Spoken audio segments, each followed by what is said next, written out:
Bonjour, ici c'est le local des plongeurs. Le service d'observation dispose d'un service plongée avec 2 plongeurs à poste, Jean-Claude Roca et moi-même.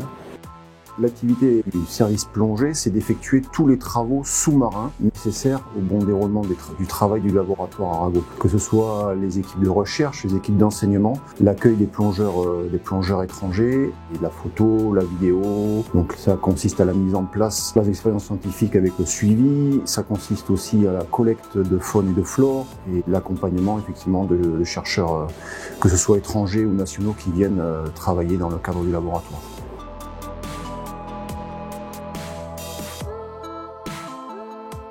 Tous les coraux sont divisés en 2 grands regroupements taxonomiques, les hexacoraux et les octocoraux. Les hexacoraux, connus aussi comme coraux durs, sont ceux qui forment normalement les récifs coralliens tropicaux. Les octocoraux sont connus comme coraux mousse. Les gorgones sont octocoraux, sont des colonies de polypes. Ils ont des formes arborescentes qui donnent complexité structurelle à l'écosystème et donnent abri à une myriade d'autres espèces.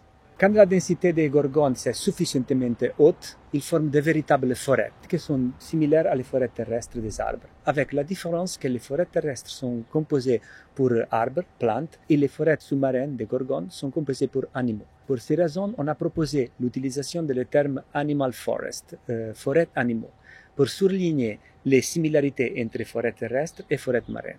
L'avantage de l'utilisation de ce terme, c'est qu'on peut utiliser tous des instruments intellectuels et scientifiques développés de la science forestière in un nouveau environnement, dans l'environnement marin, et on peut aller plus rapidement dans l'étude de ces environnements, des forêts sous-marines.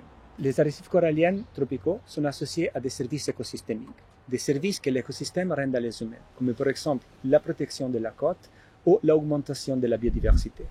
Les changements climatiques, ils provoquent des changements dans l'écosystème. Et on a la substitution de l'écoraux dur. On appelle ces changements shift. Et par des fois, le shift est en direction d'une substitution de l'écoraux dur pour algues et en direction d'un appauvrissement de l'écosystème qui est dominé par algues et vases. Mais par des fois, les coraux durs sont substitués de gorgones, comme on a observé dans les Caraïbes. Quand il y a ce passage des récifs coralliens à forêts coralliennes, on a l'intérêt d'étudier les possibles services écosystémiques associés à la forêt corallienne, à la forêt de gorgone, pour être préparé à une gestion d'un nouveau écosystème.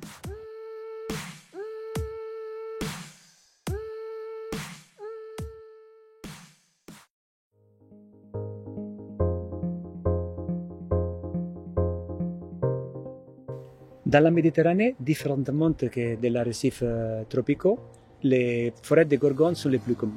On a aussi une spécificité.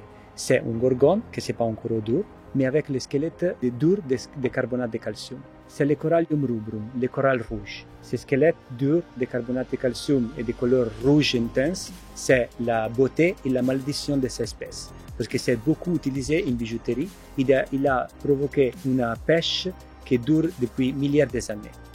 Sa pêche, il est arrivé à déterminer une surexploitation des ressources. C'est pour cette raison que je travaille sur techniques de restauration.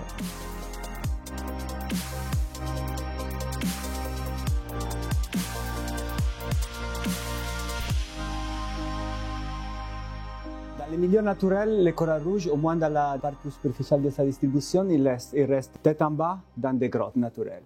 On a 6 grottes artificielles de béton disposées à hexagone, à une profondeur de 30 mètres sous le sable. À l'intérieur de chaque grotte, il y a 9 plaques glissantes. C'est du téflon, parce que j'avais essayé un autre matériau, j'avais essayé du PVC. Et en fait, le PVC, avec plusieurs couches, était serré, ça serrait trop les plaques et elles coulissaient beaucoup moins bien qu'en le mettant en téflon. Il peut la mettre dans la grotte ou alors enlever la colonie et la transporter jusqu'à l'aquarium pour faire ses analyses, ses comptages et tout ça. Ça a été le moyen le plus simple qu'on ait trouvé pour reproduire une grotte artificielle en milieu marin. Chaque plaque est une colonie, chaque colonie a un numéro et un nom. Les 8 autour sont chaque plaque une colonie femelle et la plaque centrale il a une ou plusieurs mâles pour tester l'hypothèse de la taux de fécondation.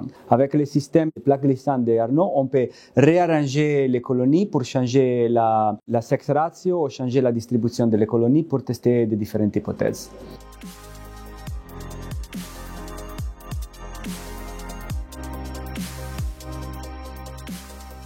Les études sur le corail rouge s'inscrivent en un héritage qu'il a commencé de 200 années avant. Et pour moi, c'est particulièrement significatif d'étudier le corail rouge ici, in ce laboratoire, qu'il a été fondé pour la Case Duthiers, qui était le premier à faire une étude comme la mammographie sur le corail rouge de la Méditerranée.